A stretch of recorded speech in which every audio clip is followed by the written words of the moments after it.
पुढच्या 5 मिनिटात हनु माझ्या समोर आली नाही ना तर मी पोलिसांना फोन करेन.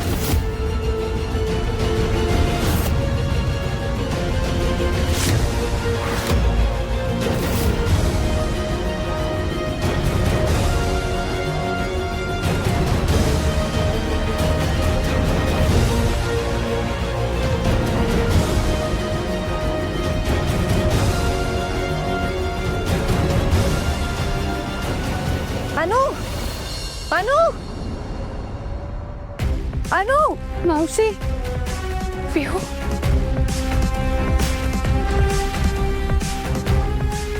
रडू नकोस बाळा. मी आली आहे ना आता. आईला काहीही होणार नाही. ठीक आहे. ए जा तुझ्या आईला बोलून घेऊन ये.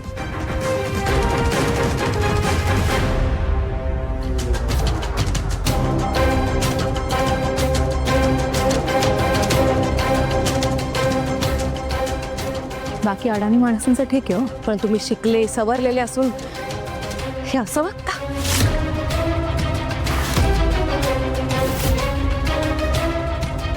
आणि तुमची बहीण माझ्याबद्दल वाईट साईड बोलते, लोकांकडे माझ्या चाड्या करते, ते बरोबर आहे का?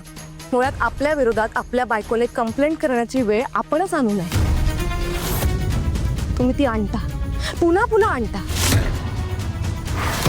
तो तर माझ्या बहिणीचा चांगुलपण आहे की ती चकार शब्दाने कोणाकडे काही तक्रार करत नाही. म्हणजे माझा मुलगा खोटं बोलतोय? नाही, खोटं बोलणाऱ्यांवर अंधळेपणाने विश्वास ठेवतोय तुमचा मुलगा. तुम्हाला खरंच असं वाटतं का अनुने असं काही केलं असेल? कधी काळी प्रेम केलं होतं ना तुम्ही तिच्यावर? त्या प्रेमाला स्मरून सांगा. अनुचा तो स्वभाव आहे. पण मग बाहेरचे विनाकारण येऊन का सांगतील मला हे सगळं? इथे सगळं काय घडतंय याची झलक तुम्हीच दाखवली ना आम्हाला. तिच्या माहेरच्या कार्यात येऊन इतक्या लोकांच्या समोर बायकोच्या मुस्काटात मारली तुम्ही. हा कायद्याने गुन्हा आहे हे माहिती आहे ना तुम्हाला? ते तर आम्ही सभ्य लोक आहोत आणि सगळ्यात महत्वाचं ना अनुचं तुमच्यावर मनापासून प्रेम आहे हे माहिती आहे आम्हाला, म्हणून तेव्हा आम्ही गप्प होतो.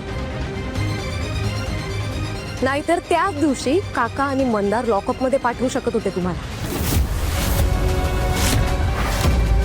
मी फक्त तिची बहीणच नाही तर एक ॲडव्होकेट सुद्धा आहे. ॲडव्होकेट नीरजा म्हणतात मला.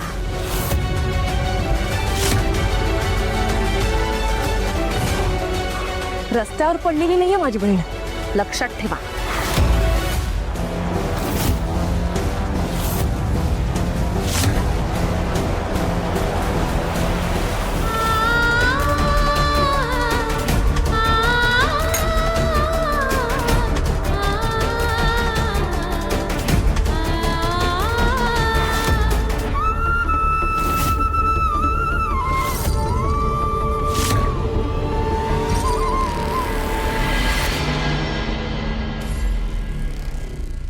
आई आई आई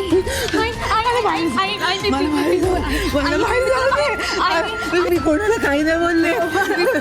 बाहेर जायचं. मी तुला भेट घेऊन जाते.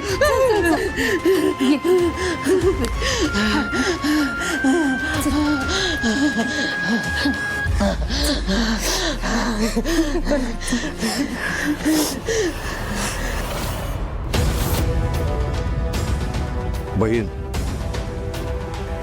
अनु अनु अगं घाबरू नको. मी नीरजा. चल शांत हो. मी आहे ना.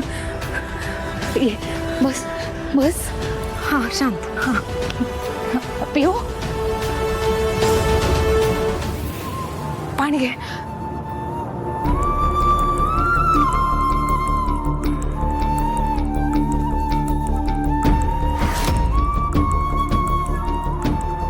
दे दे दे. अनु काय अवस्था करून घेतलीस ग स्वतःची?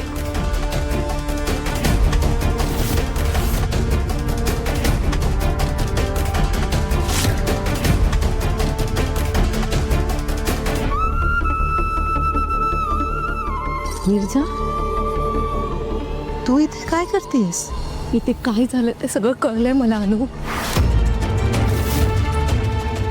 अगं काय एवढं सहन करतेस तू? कोणासाठी? ज्यांना तुझ्या प्रेमाची काडीची किंमत नाहीये त्यांच्यासाठी.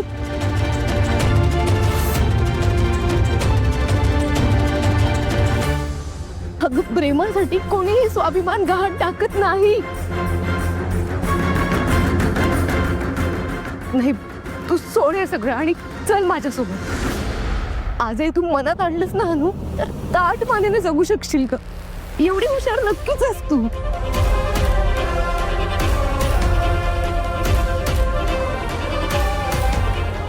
काय बोलतेस तू? मी माझा संसार सोडून काय येऊ? कारण तुझ्यावर होणाऱ्या अत्याचारांचा कहर झाला आता अनु. अगं तुला कोंडून ठेवण्यात की मजल गेली या लोकांची.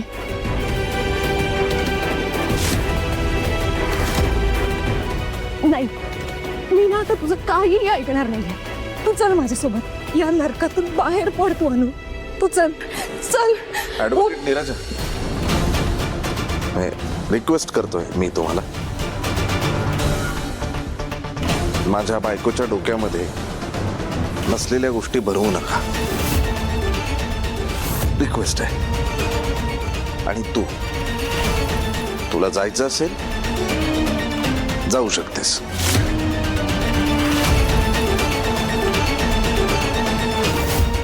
पण एक गोष्ट लक्षात ठेवायची, एकदा गेलीस तर या घराचे दरवाजे तुझ्यासाठी परमनंटली बंद होणार.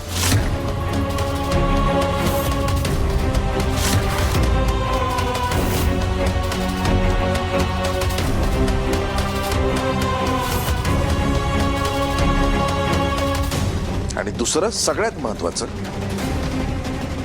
पिहू आणि प्रथमला मी तुला उभ्या आयुष्यात भेटू देणार नाही.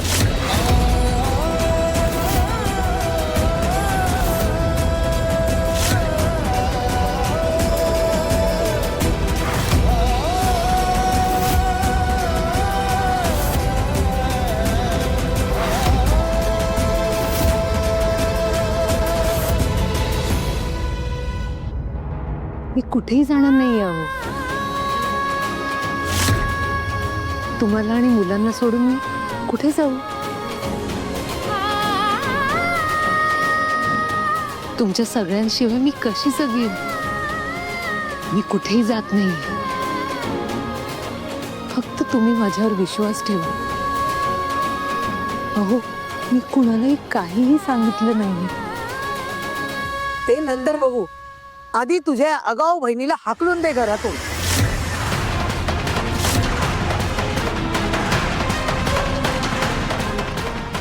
फार मोठी चूक करतेस तू अनु. तुझ्या याच मवा स्वभावाचा ना गैरफायदा घेताय ती मायलेक.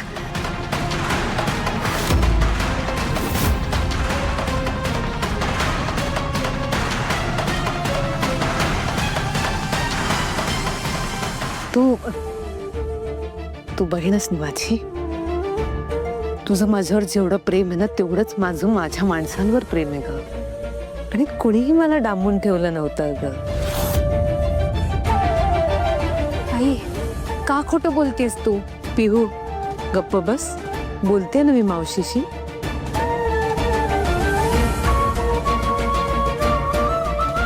मला कोणीही काही सांगायची गरज नाही अनु. तुझा अवतारच खरं काय ते सांगतोय. अगं ते मी अडगळीची खोली साफ करत होते ना, म्हणून हा अवतार झालाय.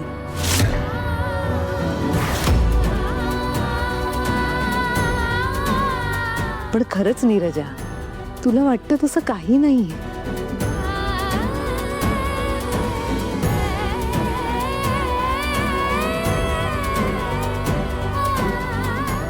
ऐकलंस ना? झालं समाधान?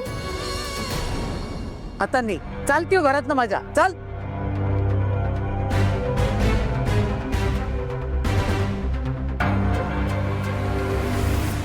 कोणत्या मातीची बनलीस का तू अनु? काय इतकं सहन करतेस?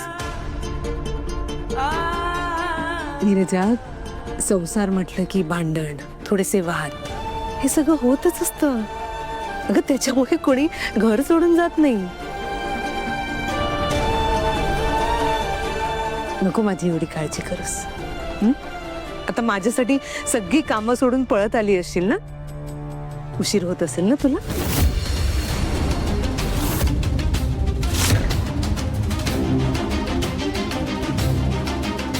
ठीक आहे, जाते मी. तसं या टॉक्सिक वातावरणात ना सफोकेट होतंय मला. तू का आणि कसं हे सगळं सहन करते तुलाच माहिती. पण एक गोष्ट लक्षात घे, दुष्ट माणसं आहेत गही. असं सहन करत राहिलीस ना तर एक दिवशी जीव घेतील तुझा.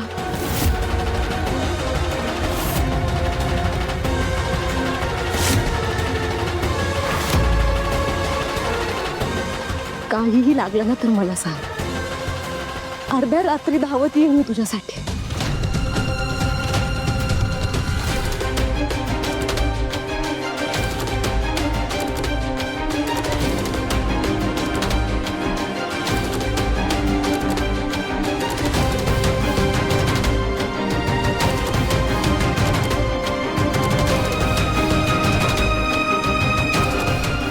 काय गो तू? एक मिनिट.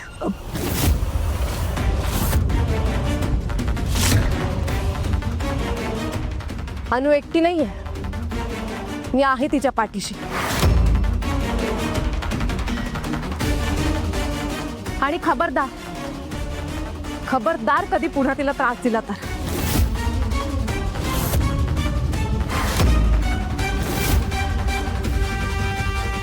यावेळेस धमकी देणार नाही, डायरेक्ट पोलिसच घेऊन येईल.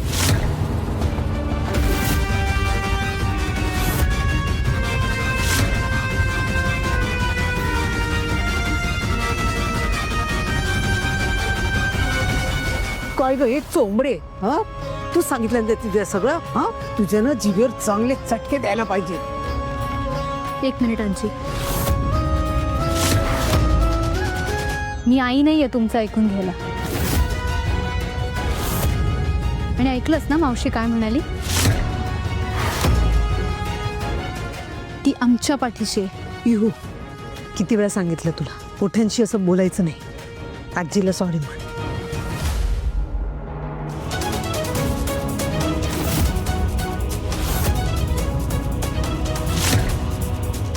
आजीला सॉरी म्हण. सॉरी.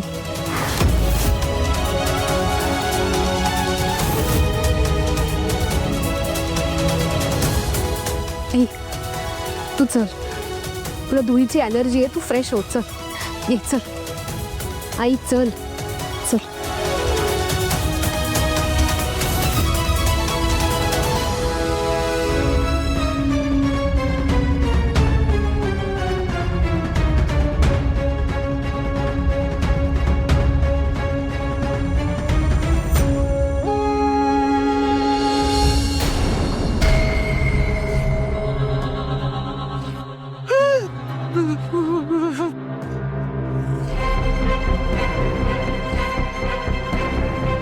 अवी, ह्या पिऊला आवर घाल, नाहीतर डोक्यावर मिल्या वाटेल तुझ्या. एक काम करूया, तुझ्या मावशीच्या घरी पाठवूया, बरोबर तिला वटणीवर आणेल बघ ती.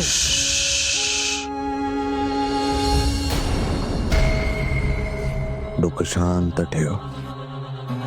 कसे नाही, कधी कधी मोठी उडी जर घ्यायची असेल तर काही पावलं मागे यावं लागतं. झालंय असं ना की ॲडव्होकेट नीरजा यामध्ये इन्व्हॉल्व आहे.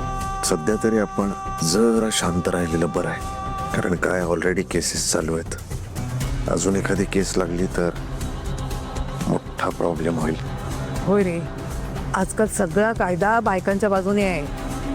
पण एक ती बावळट तुझी बायको ना पोलिसांमध्ये काही जाणार नाही, ती इथंच खितपत राहणार बघ. नीरजाचं काय?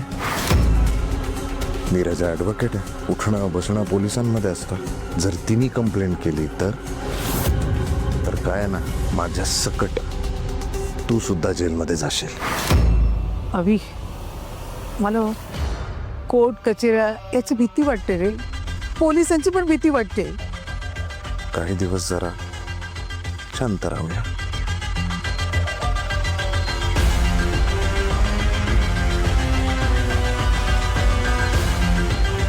पण कधी कधी कोर्ट कचेऱ्या दिलासा देणाऱ्या पण असतात. उद्याच्या केसचा निकाल माझ्या बाजूने लागू दे म्हणजे झाला. या सगळ्यातून मी सुटेन तरी.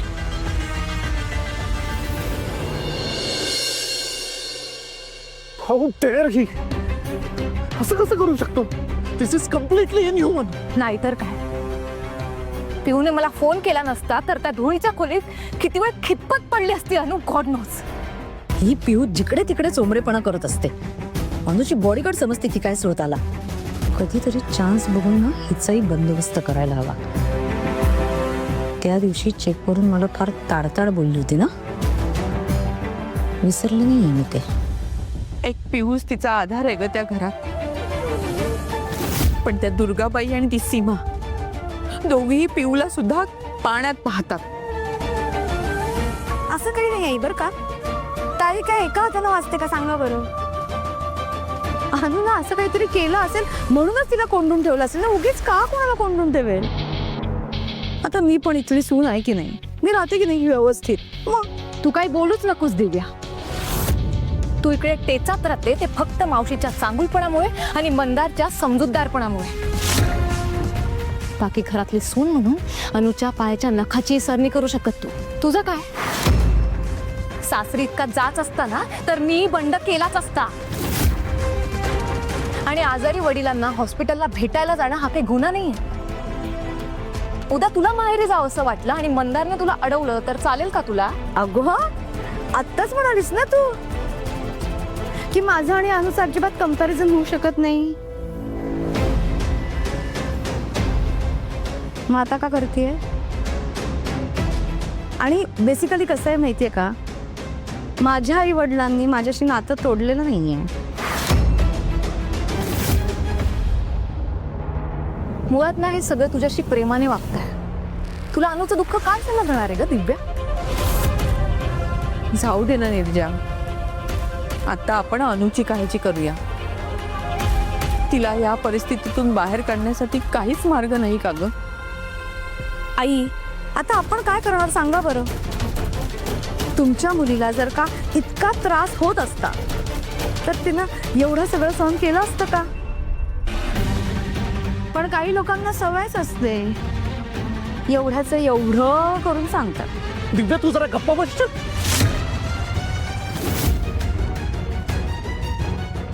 सई अनुताईबद्दल तुला किती सिंपती आहे हे सगळ्यांना माहिती आहे. So just stay away from it. Clear.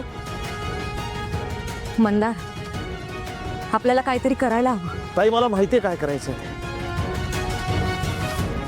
या माणसाला बरोबर सरळ करतो मी. आणि मी तुला शब्द देतो, या माणसाला सरळ नाही केलं ना तर नाव मंदार नाही लावणार मी. भाऊजी वगैरे नातं गेलं ते लावत. मंदार थांब, मंदार थांब. हा त्यांच्या घरातला इश्यू आहे. उगाच तू मध्ये पडू नकोस. हा माझी सख्खी बहीण आहे ती दिव्या. मंदार तू आधी शांत हो बघू. उगाच रागाच्या भरात भलतं सलतं करून बसशील.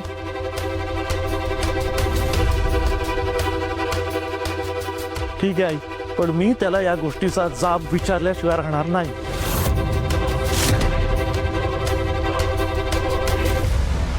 नीरजा, या सगळ्यामध्ये जर का मंदारला काही झालं ना तर तुझी काही खैर नाही, सांगून ठेवते.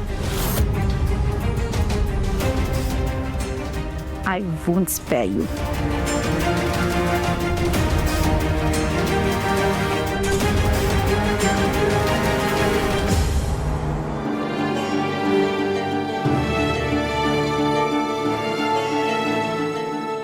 स्वतःच्या मुलीशी असं कोणी वागलं असतं तर ते खपून घेतलं असतं का दुर्गाबाईंनी. माझ्या सनूच्या नशिबात हा छळ का देवा.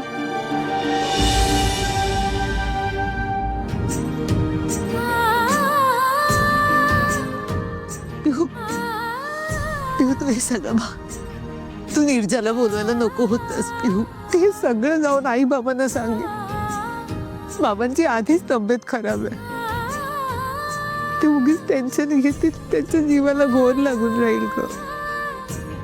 की मंदारला कळलं तर तो काय करेल याची मी कल्पना पण नाही करू शकत. आई, तुला वाटतंय का मी हा विचार नसेल केला?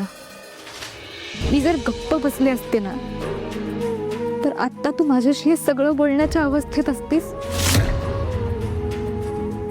त्या बंद खोलीत धुळेने जीव घुसमटून तुझं काय झालं असतं आई? तू अशी घाबरून राहू नकोस. मला सांग, तुला कसली भीती वाटते? मला माझा संसार मोडू द्यायचा नाहीये ग. लग्नानंतर एका मुलीसाठी तिचा संसार आणि तिची मुलं हेच तिचं सर्वस्व असतं. मी तर अविनाशवर जीवापाड प्रेम केलंय, अजूनही करते. बाबांची नाराजी पत्करून मी त्यांच्याशी लग्न केलं. मी तुम्हाला आणि त्यांना सोडून कुठेही नाही जाऊ शकत ग. नाही जाऊ शकत. आई, आई ठीक आहे, तू नको जाऊस, पण आता घरातले सगळे अधिकार तुझ्याकडे. हे घर तू सांभाळतेस, घरातली सगळी कामं तू एकटी करतेस. जर तू घर सोडून जायचं म्हटलंस तर नुकसान ह्या सगळ्यांचं आहे, तुझं नाही. निदान हे तरी त्यांना कळू दे. मी असं काहीतरी त्यांना बोलले आणि अविनाश ते मला घराबाहेर काढलं तर तुमचं काय होणार? हा, मी तुम्हाला कशी भेटू शकेन आणि मी कुठे जाणार? आई, तुला कोणीही घरातून बाहेर नाही काढणार आहे. तू ही भीती मनातून काढून टाक. शांत होतो.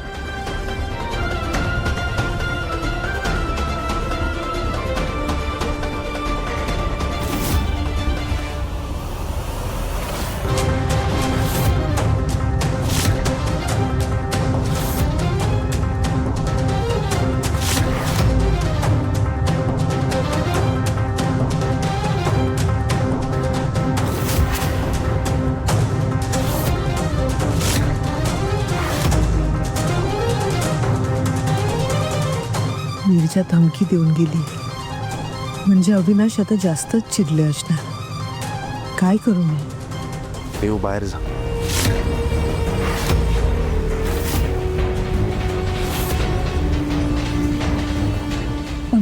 प्लीज आईला काही बोलू नका.